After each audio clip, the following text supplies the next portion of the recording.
Good evening friend. काल आपण practice set 1.3 ला सुरुवात केली. त्याच्यातले काही प्रॉब्लेम्स आपण बघितले. नेक्स्ट प्रॉब्लेम आपण स्टार्ट करतोय. त्या प्रॉब्लेममध्ये इथे ट्रायंगल एबीसी दिलेला आहे. ट्रायंगल एबीसी मध्ये सेगमेंट एपी ही साइड बीसी वर परपेंडिक्युलर आहे. Segment BQ is perpendicular to side AC. Then show that triangle CPA is similar to triangle CQB, and second TPT is find the value of AP. Example परत एकदा लक्षात ठेवा. In triangle ABC, segment AP is perpendicular to side BC, and segment BQ is perpendicular to side AC.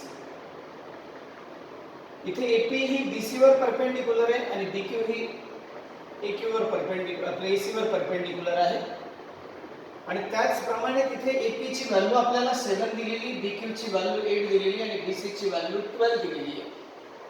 आणि question arise केलेत आपल्याला triangle CPA हा similar show करायचा आहे ट्रायंगल CQB बरोबर. आणि सेकंड आहे find the value of segment AP. आपल्याला AP दिलेला AP नसेल फाइंड करायला दिलेला आपल्याला find the value of AC इथे AC ची व्हॅल्यू आपल्याला फाइंड करायला.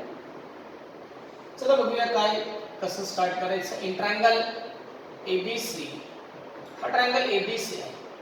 त्यामध्ये first segment AP is perpendicular to side BC and segment BQ is perpendicular to side AC.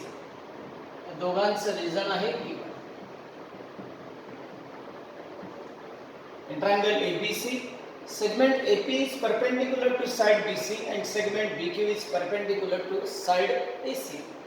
Next, AP is equals to 7, BQ is equals to 8 and BC is equals to 12. These are given things. आता हे सगळं आपल्याजवळ हा data available. याच्यावरून काय करायचं आपल्याला हे दोन्ही ट्रायंगल आता सिमिलर शो करायचं. मग फर्स्ट आपण ते दोन्ही ट्रायंगल घेऊया. In triangle CPA and triangle CQB हे दोन ट्रायंगल आहेत.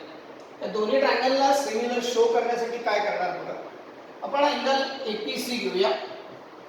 अँगल APC त्याला कॉन्ग्रंट अँगल जो असेल तो BQC.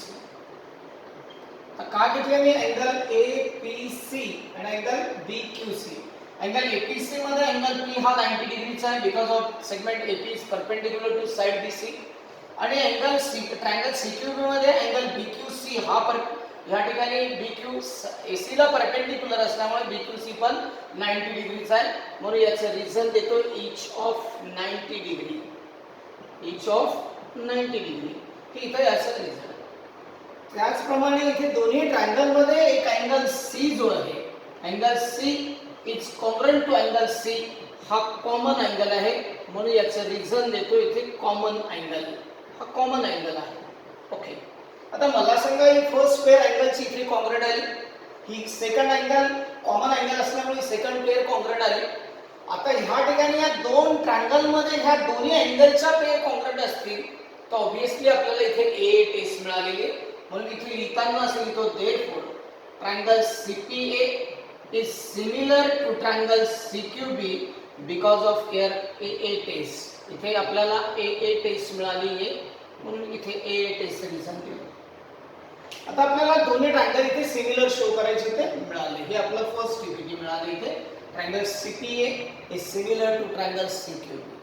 आता नेक्स्ट काय म्हटलं त्याने बघा find the length of AC.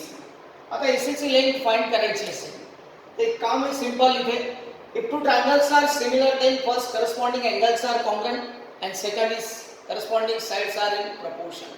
पण आपल्याला इथे साइड विचारली म्हणून आपण corresponding अँगलची काही घेणं देणं नाही. आपण corresponding sides are in proportion घेऊया. मग कुठल्या साइड्स घ्यायचे ते सांगतो बघा. इथे साइड इथे हा CA ही साइड घेऊया. इथे CA जर घेतली तर CA ची करस्पॉन्डिंग साइड जी असेल CB आणि त्याच नंतर आपल्याला एपी घ्यायची मीन्स पीए घ्यायची. पीए जर घेतली तर पीए ला इथे करस्पॉन्डिंग साइड आहे क्यूबी आणि याला रिझन देतो या C S T means corresponding sides of similar triangle. Corresponding sides of similar triangle. Triangle similar आहेत म्हणून या सिमिलर ट्रायंगलच्या ह्या corresponding sides are in proportion मध्ये असतात. If two triangles are similar then corresponding sides are in proportion. जर इथे triangle similar राहिले नसते तर corresponding sides are in proportion राहिल्या नसत्या. म्हणून आपण फर्स्ट काय केले इथे ट्रायंगल सिमिलर शो केले आणि ट्रायंगल सिमिलर शो केल्यानंतर त्यांच्या corresponding sides are in proportion घेतल्या. आता याच्यामध्ये एक सिंपल आपण व्हॅल्यू सबस्टिट्यूट करूया. इथे CA मीन्स AC आपल्याला फाइंड करायला दिलेला आहे. नो डाऊट तो तसाच तसा ठेवा. CA ची व्हॅल्यू माहित नाही but CB means BC. What is the value of BC? Is 12 substituted is equals to PA. PA means AP ची व्हॅल्यू आपल्याला 8 दिलेली आहे अपॉन QB means BQ ची व्हॅल्यू आपण सॉरी याची व्हॅल्यू PA ची व्हॅल्यू 7 आहे आणि QB ची व्हॅल्यू आपल्याकडे 8 दिलेली आहे. हे अशा व्हॅल्यूज दिलेल्या आहेत आपण सबस्टिट्यूट केल्या. आता एक सिंपल क्रॉस मल्टिप्लिकेशन करूया. CA ने 8 ला मल्टिप्लाय करणार आहेत आपण means 8 into CA. Therefore 8 into CA is equals to क्या 7 ने 12 ला मल्टिप्लाय करायचे हे 7 into 12 हे झालं क्रॉस मल्टिप्लिकेशन. क्रॉस मल्टिप्लिकेशन केल्यानंतर हा जो 8 CA ला multiply becomes divided. Therefore again CA is equals to 7 into 12 upon 8. आता 12 and 8 हे 4 च्या टेबल मध्ये 4 च्या टेबल मध्ये आहे म्हणून 4 2 जा 8 4 3 जा 12. Okay, again therefore CA is equals to 7 3 जा 21 upon 2 आणि 2 ने त्याला डिवाइड करा तुम्हाला सिंपली त्याचं आन्सर मिळेल. आता हे सांगायची काही गरज नाही. therefore CA is equals to 2 1 जा 2 ओके 0 आणि इथे 5 10.5. This is the value of C. आपल्याला AC फाइंड करायची होती AC मिळाली. ओके अशा पद्धतीने फर्स्ट एक्झाम्पल होतं. सिंपल होतं बेस्ट होतं आणि इझी पण. स्टेप बाय स्टेप आपण इझिली सॉल्व्ह करू शकतो. फक्त कुठे काही कन्फ्युजन नसेल तर लक्षात घ्या. CA ची व्हॅल्यू फाइंड करायची होती. CA जसाच तसाच ठेवला. CB मीन्स BC ची व्हॅल्यू आपल्याला 12 दिलेली. AP मीन्स 7 दिलेला आहे आणि BQ मीन्स QB हा 8 दिलेला आहे. व्हॅल्यू सेम आहेत काही गरज नाही तसे डाऊटची पण अतिशय सिंपल एक्झाम्पल होतं आपण सॉल्व्ह केलं. ओके हे झालं या एक्सरसाइजमधलं. माझ्या अंदाजाने 4th एक्झाम्पल होतं. आता याच्यानंतरचं पुढचं 5th एक्झाम्पलची फिगर दिलेली. 4th एक्झाम्पल आधी इकडचा पोर्शन तुमच्याकडे मी व्हिडिओ टाकेल त्याच्यामध्ये हे सगळं आलेलं आहे तेव्हा तुम्ही लिहून घ्या. जागा लागणार आहे त्याच्यामुळे मी पूर्णपणे हे सगळं आधी क्लीन करतो.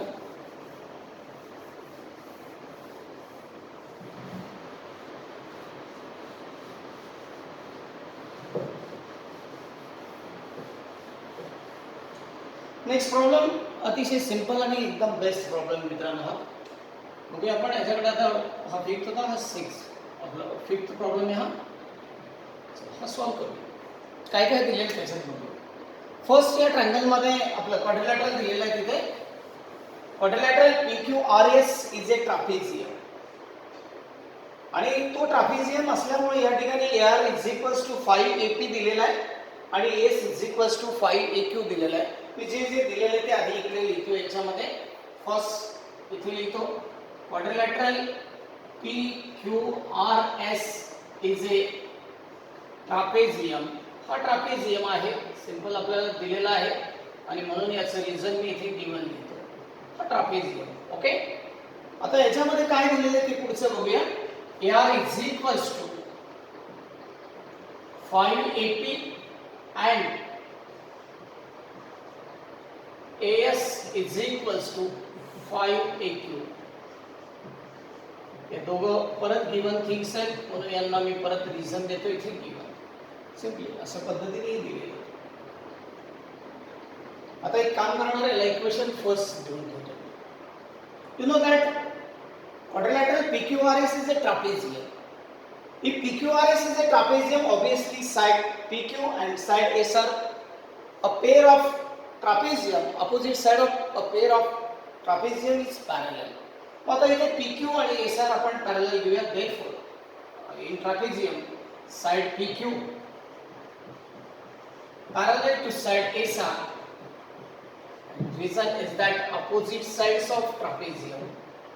Opposite sides of trapezium. ह्या ट्रापेझियमच्या ऑपोजिट साइड्स आहेत आणि ते पॅरलल असतात. आता सिंपल पॅरलल लाईन म्हटल्यानंतर आपल्या डोळ्यासमोर अनेक गोष्टी येतात. If a pair of alternate angles are congruent, pair of corresponding angles are congruent, and pair of interior angles are supplementary. Now in Snell's standard, if a line is parallel to a side of a triangle and intersect other two sides, then the line divides those sides in the same ratio. This is the basic proportionality theorem. एक parallel line असतो. पण आपल्याला इथे काय काय बघायचं बघा. तर फिगर मध्ये मी सिंपली एक छोटंसं ऑपरेशन घेतो. इथे ही साइड जी होती PQ आणि इथे जी साइड होती SR, दोन साइड आहेत आणि यांची मी या ठिकाणी इथे PR जी ही ट्रान्सव्हर्सल घेतलेली आणि ह्या ट्रान्सव्हर्सल वर या ठिकाणी इथे हा एक पॉइंट आहे मध्ये असं. मग काय झालं इथे हा अँगल त्याला उलटा Z सारखा बघा इथे. मग अँगल त्याला इथे QPA आणि ARS कोणामुळे झाला? ह्या ट्रान्सव्हर्सल मुळे झाला. मग आता मी पुढे लिहिताना काय लिहितो इथे बघा. Now side PQ is parallel to side SR and हा ट्रापेझियम शब्द इकडे काढून टाकतो वाटल्यास. Okay. and segment PR is a transversal. आता ह्या ट्रान्सव्हर्सल मुळे PQ आणि SR ह्या पॅरलल साइड्स ची ट्रान्सव्हर्सल मुळे angle QPA, therefore angle QPR जर लिहिला angle QPR is congruent to PRS. This is the equation first and reason is alternate angles. हे तुम्हाला चांगलं माहिती आहे. 9th स्टँडर्ड मध्ये आपण शिकलेलो आहात. अल्टरनेट अँगल्स का मिळाले? अल्टरनेट अँगल्स हा फर्स्ट ट्रापेझियम होता. या ट्रापेझियमच्या ह्या अपोजिट साइड्सची पेर ही पॅरलल आहे आणि pair of opposite sides are parallel and segment PR is a transversal. Then the formation of angles are alternate angles, corresponding angles and interior angles are supplementary. पण आपल्याला इथे figure मध्ये जे दिसत होते ते अँगल्स हे अल्टरनेट अँगल्स आहेत म्हणून आपण इथे अल्टरनेट अँगल्सची पेर घेतली. इथे त्याला काही इक्वेशन फर्स्ट देत नाही मी. इक्वेशन फर्स्ट नेक्स्ट याला देतो. दॅट मीन्स काय करणार बघा. आता सिंपल ही जी फिगर होती आता याच्यामध्ये मी जो अँगल घेतलेला आहे QPR, हा QPR म्हणण्याच्या ऐवजी मी QPA म्हटलं तर काही फरक पडणार नाही. अँगल P चा आहे शेवटी मीन्स अँगल QPA आणि सेम हा जो अँगल PRS म्हणत होतो मी त्याच्या ऐवजी अँगल ARS लिहिणार इथे. Angle ARS. This is the equation first आहे. आता सिंपल पुढे आपल्याला जे दिलेले त्याच्याकडे जाऊया. आपल्याला दिलेलं काय बघा इथे SR is equals to 5PQ हा शो करायचा आपल्याला. SR is equals to 5PQ. मी तुम्हाला नेहमी सांगत असतो की हे आपण जे संशोधन लावतो इथपर्यंत हे शोधत जे आणतो ना ही सामुग्री आपल्यासाठी हिला पुढे कुठेतरी वापरायचं. पण थोडी दूरदृष्टी ठेवून आपण काय संशोधन करणार आहे तर संशोधन असं आहे या ठिकाणी. तर मी हा जो ट्रापेझियम काढलेला आहे इथे हा ट्रापेझियम मध्ये इथे दोन ट्रायंगल तसं तर 4 ट्रायंगल दिसतात आपल्याला. इथे 2 ट्रायंगल काढायचे आहेत बाहेर आणि ते दोन्ही ट्रायंगल आपल्याला सिमिलर शो करायचे. मग आता मी ट्रायंगल कोणकोणते घेतो बघा. हा वरचा जो दिसतोय हा ट्रायंगल फर्स्ट, हा सेकंड, हा थर्ड आणि फोर्थ असे ट्रायंगल दिसतात. हा ट्रायंगल वरचा बघा असा दिसतोय, हा ट्रायंगल एक असा दिसतोय, हा ट्रायंगल असा दिसतोय, हा एक ट्रायंगल असा दिसतोय. असे 4 ट्रायंगल्स आहेत. पण या 4 ट्रायंगल पैकी आपल्याला 1 आणि 4 हे दोन ट्रायंगल घ्यायचे. फर्स्ट ट्रायंगलचं नाव आहे PAQ आणि सेकंड ट्रायंगलचं नाव आहे RAS. म्हणून मी इथे घेताना काय करतो in triangle PAQ and triangle RAS. आता तुम्ही म्हणणार नाव इथे जी करस्पॉन्डन्सी कशा प्रकारे घेतली जाते, तर आपण पी कडनं सुरुवात केली ना, तर पी ए क्यू, पीचा अपोजिट पॉईंट काय आर, म्हणून इथे आर ए एस असा घेतला एक इकडचा. आता दोघांचं जर पाहिलं ना तुम्ही, तर एकाचा वरती जबडा दिसेल इथे हा पी ए क्यू अँगल, आणि दुसरा जो असेल तो असा दिसेल हा इथे इकडे आर ए एस. मीन्स काय होणार आहे, हे असं जर जोडले हा ट्रायंगल झाला पी ए क्यू, हा जोडल्यानंतर हा ट्रायंगल झाला आर ए एस. हे दोन ट्रायंगल घेतले. हेच दोन ट्रायंगल का घेतले, कारण ह्या दोन ट्रायंगल मुळे आपल्याला दोन व्हर्टिकली अपोजिट अँगल पण वापरता येतील, म्हणून अशा पद्धतीने मी नाव घेताना तसे ऍडजस्ट करून घेतलेले. आता ह्या दोन्ही ट्रायंगलला आपल्याला सिमिलर शो करायचं ना, नो टेन्शन. त्याच्यासाठी तुम्हाला एक पहिली पेअर अँगलची मिळून गेली बघा, angle P A Q congruent angle R A S. का बरं दोन्ही कॉन्ग्रुएंट आहेत, स्पष्ट दिसतंय तुम्हाला, व्हर्टिकली अपोजिट अँगल्स आहेत ते, म्हणून याचं रिझन देतो मी, व्हर्टिकली अपोजिट अँगल्स झाली ही फर्स्ट पेअर. आता ह्यांना सिमिलर शो करण्यासाठी किमान आपल्याला जे कंपोनंट लागतात त्याच्यापैकी एक कंपोनंट आपण व्हर्टिकली अपोजिट अँगल घेतला. आता ए सांगण्यासाठी आपल्याला किमान अजून एक पेअरची गरज आहे, आणि ती पेअर आपल्याला इथून मिळणार angle QPA congruent angle ARAS. आणि म्हणून आपण इथे फर्स्ट याच्यामध्ये हा ट्रापेझियम जर दिलेला राहिला नसता, तर त्याच्या pair of opposite sides are parallel राहिल्या नसत्या, आणि pair of opposite sides are parallel राहिल्या नसत्या, त्या ट्रान्सव्हर्सल मुळे ही पेअर अल्टरनेट अँगलची आली नसती. आणि ही जर आली नसती तर त्यांचे हे जे अँगल आहेत ते इथे आपल्याला वापरता येणार नाही, आणि जर वापरता नाही आले ते ट्रायंगल सिमिलर मिळणार नाही. आणि ट्रायंगल सिमिलर जर नाही मिळाले तर corresponding sides are in proportion मिळणार नाही, आणि corresponding sides are in proportion हे जर नाही मिळाले तर आपल्याला आपल्या टीपीटी कडे जाता येत नाही. म्हणून लक्षात ठेवा कशा पद्धतीने याच्या स्टेप्स आहेत. फर्स्ट तो ट्रापेझियम आहे, आणि हा ट्रापेझियम आहे म्हणून त्याची पेअर अपोजिट साइडची पेअर ही पॅरलल आली, आणि अपोजिट साइडची पेअर पॅरलल आहे म्हणून ही अल्टरनेट अँगलची पेअर मिळाली. आणि ही अल्टरनेट अँगलची पेअर आपल्याला ह्या दोन ट्रायंगलला सिमिलर शो करण्यासाठी सगळ्यात गरजेची आहे. म्हणून मी लिहिताना इथे आता हे जे दोन अँगल आहेत, अँगल QPA ह्या ट्रायंगलचा अँगल, आणि कॉन्ग्रुएंट अँगल कोणता दिलेला ह्या ट्रायंगलचा ARAS, मग इथे लिहिला हा ARAS, आणि याला रिझन देतोय फ्रॉम इक्वेशन फर्स्ट. याला रिझन आहे फ्रॉम इक्वेशन फर्स्ट. मग आपल्याला इथे हेल्पफुल इक्वेशन ही फर्स्ट होतं, ते मिळवण्यासाठी आपण सुरुवात अशी केली. आता बघा या ठिकाणी इथे अँगलची फर्स्ट पेअर कॉन्ग्रुएंट आहे, इथे अँगलची सेकंड पेअर कॉन्ग्रुएंट आहे. ऑब्वियसली आपली AATS आली, आणि AATS आली म्हणून हे दोन ट्रायंगल आता आपल्याला काय मिळाले, सिमिलर मिळाले. Therefore triangle PAQ similar triangle RAS, आणि याला रिझन देणार बाय AATS. याला रिझन देतो इथे बाय AATS. ओके. आता two triangles are similar. If two triangles are similar, then pair of corresponding sides are in proportion. मग घेऊया आपण साइड इथे PA जर घेतली, तर या PA ला करस्पॉन्डिंग साइड आहे RA, PA ला corresponding side RA is equals to, इथे आपण PQ घेऊया, PQ ची करस्पॉन्डिंग साइड जी असेल RS, आणि लास्ट आहे AQ जर घेतली तर AQ ची करस्पॉन्डिंग साइड आहे AS.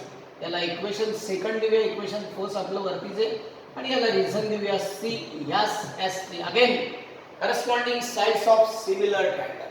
हे दोन ट्रायंगल सिमिलर आहेत म्हणून या त्यांच्या corresponding sides are in proportion मध्ये आहे. आता सिंपली एक काम करूया, आपल्याकडे जे काही दिलेले त्याच्या आधारावर चालायचं. अतिशय बेस्ट आहे एक्झाम्पल, याच्यासारखंच अजून पुढे एक एक्झाम्पल दिलेले. आता बघूया काय करणार. Equation second, equation second means काय, PA upon RA PQ upon RS is equals to AQ upon AS. ह्या इक्वेशनला आपण कशा पद्धतीने कन्वर्ट करायचं, तर त्याला कन्वर्ट करायच्या आधी पहिले आपण वापस जाऊया. इथे हा ट्रापेझियम असल्यानंतर आपल्याला AR is equals to 5AP दिलेला आहे, आणि AS is equals to 5AQ दिलेला आहे. त्याचं इक्वेशन, याला इक्वेशन फर्स्ट दिलेलं होतं, सॉरी इक्वेशन सेकंड, आणि हे इक्वेशन थर्ड, असं तिघं इक्वेशन. ह्या इक्वेशन फर्स्टचा यूज आपण करू शकतो. आता इक्वेशन फर्स्टचा यूज कसा करणार बघा. But AR is equals to 5AP from equation first. AR is equals to 5AP. AR ची व्हॅल्यू इथे 5AP दिलेली आहे. छोटंसं सिम्प्लिफिकेशन आपल्याला करायचं. इथे सिम्प्लिफिकेशन असं करायचं, या AR ला 1 ने मल्टिप्लाय दाखवायचं. 1 इंटू आर. आता 1 ने कोणाला मल्टिप्लाय केल्यानंतर काही फरक पडत नाही. 1 ने 2 ला करा, 100 ला करा, 1 ने कोणालाही मल्टिप्लाय केल्यानंतर तिथे काही प्रोडक्ट बदलत नाही. 1 इंटू आर आरच राहणार आहे. मग बदलत नाही तर मग काय झकमारक करतात का, असा मी प्रश्न निर्माण होतो. तर मॅथ्समध्ये सबस्टिट्यूशन हा पार्ट असतो आणि काही चेंजेस असतात ते करण्यासाठी करावं लागतं. म्हणून असं काही याच्यामध्ये डोक्यात आणू नका. काय केलं इथे 1 into R is equals to 5 AP. आता इथे काय सिम्प्लिफिकेशन करायचं मला बघा.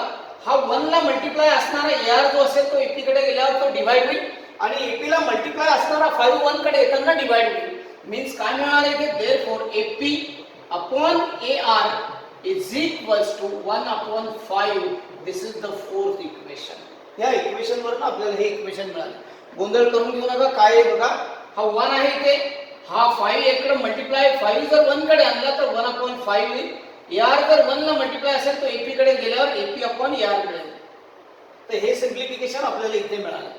आता ह्या इक्वेशनची सगळ्यात मोठी गरज आपल्याला दिसते इक्वेशन 4 आणि इक्वेशन 3 कडे बघूया आपण. इथे आपल्याला AP upon R, AP upon R means P upon, इकडे वाचला तर एपी आर, इकडनं वाचला तर पी आर ए. हे एपी अपॉन आर आणि P upon R A same आहे. मग मला सांगा इथे AP upon R means 1 upon 5 याची व्हॅल्यू इथे आपल्याला हे सबस्टिट्यूट करायची. इथे जर आपण 1 अपॉन 5 टाकला तर इज इक्वल्स टू आपल्याला जे आन्सर दिलेले इथे तर ते इझिली मिळू शकते. इथे हे सिंपल तुम्ही याच्याकडे लक्ष द्या, याच्याकडे बघू नका. याच्याकडे का बघू नका, कारण AQ अपॉन AS दिलेला आहे.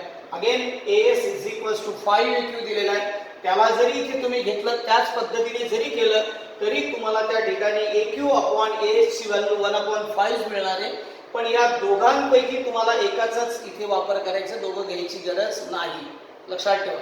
मी जरी गिवन मध्ये त्याने जरी दिलेले पण घेताना एकाचाच वापर करा. हा एक तुम्हाला डाऊट असेल R is equals to 5 AP च्या ऐवजी instead of we use AS is equals to 5 AQ, काही अडचण नाही.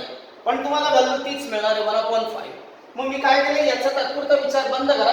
इथे काय दिलंय PA अपॉन RA आणि PQ upon RS.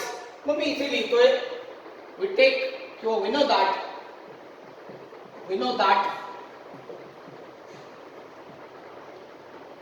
PA upon RA is equals to PQ upon RS from equation 3rd. Equation 3rd वरनं घेतली आपण. आता हे इक्वेशन 3rd वरनं ही व्हॅल्यू घेतली आपण, फक्त ही घेतली नाही. कारण आता तुम्ही म्हणणार त्याला काय अवॉइड केले. आता ह्या इक्वल साइड्स याच्यापैकी तुम्ही कोणतेही दोन यांचा रेशो घेऊ शकता. तिघचे तिघ लिहिण्याची गरज नाही, कारण ज्याची गरज नाही त्याला घ्यायची गरज असते, म्हणून ते लिहायचं नाही. आता सिंपली एक काम करणार, इक्वेशन 4 कडे बघणार. इक्वेशन 4 मध्ये एपी अपॉन आर आणि इथे पण एपी अपॉन आर आहे. याला जरी आपण पी अपॉन आर लिहिलेला असेल, आर ए लिहिलेला असेल, पण एपी अपॉन आर काय आणि पी अपॉन आर ए काय, काही फरक पडत नाही. याची व्हॅल्यू इथे आपल्याला सबस्टिट्यूट करायची. Therefore 1 upon 5 is equals to PQ upon RS is equals to PQ upon RS. आता सिंपली एक छोटंसं मायनर ऑपरेशन तुम्हाला करायचंय. ते ऑपरेशन असेल, याने क्रॉस मल्टिप्लिकेशन करायचंय. या RS ने 1 ला मल्टिप्लाय केल्यानंतर RS 1 चा RS आणि 5 ने PQ ला मल्टिप्लाय केल्यावर 5 PQ मीन्स काय मिळालं आपल्याला, RS is equals to 5 PQ. आणि तुम्हाला काय शोधायचं होतं, SR is equals to 5 PQ.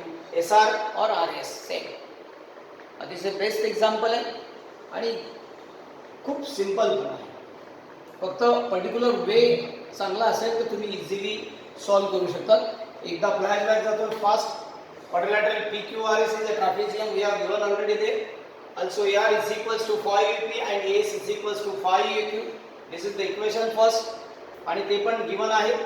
त्याच्यानंतर त्याने काय दिलेलं बघा, जर हा ट्रापेझियम असेल, ट्रापेझियमचा अर्थ असा होतो की अपोजिट साइडची एक आणि एकच पेअर पॅरलल असते, त्याला म्हटलं जातं ट्रापेझियम.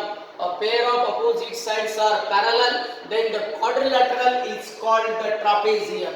आणि जर ह्याच्या दोन्ही साइड या पॅरलल असतील आणि त्यांची PR ही जर ट्रान्सव्हर्सल असेल, उलटा Z येतो तिथे, ही जर ट्रान्सव्हर्सल असेल तर त्यावेळेला फॉर्म होणारे अँगल्स जे असतील हे उलट्या झेडचे, हे अल्टरनेट अँगल्स आहेत आणि त्यांचेच डिफरंट नेम हे दिलेले आणि म्हणून याला इक्वेशन सेकंड दिलेले.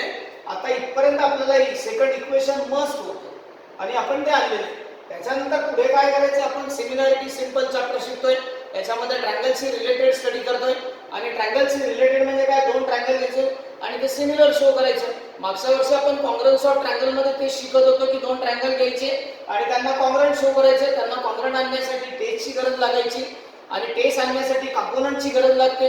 इथं पण ते सेम आहे. इथं दोन ट्रायंगल घ्यायचे, दोन ट्रायंगल सिमिलर शो करायचे. सिमिलर शो करण्यासाठी टेस्टची गरज लागते आणि टेस्टसाठी कंपोनंटची गरज असते. आणि म्हणून हे दोन कंपोनंट आपल्याकडे अवेलेबल होते, ते घेतले. त्याच्यानुसार ए टेस्ट आली. ए टेस्ट नुसार ट्रायंगल सिमिलर आले. If two triangles are similar then corresponding sides are in proportion. इथे साइड्स आर इन प्रपोर्शन मध्ये मिळाल्या आणि त्या साइडला आपण गिव्हनच्या आधारावर त्यांचा रेशो 1/5 केला आणि त्याच्यानंतर इक्वेशन थर्ड मध्ये ती व्हॅल्यू सबस्टिट्यूट केली आणि ती व्हॅल्यू सबस्टिट्यूट केल्यानंतर आपल्याला RS और SR is equals to 5 PQ मिळालं. This is the simple example. Okay, thank you.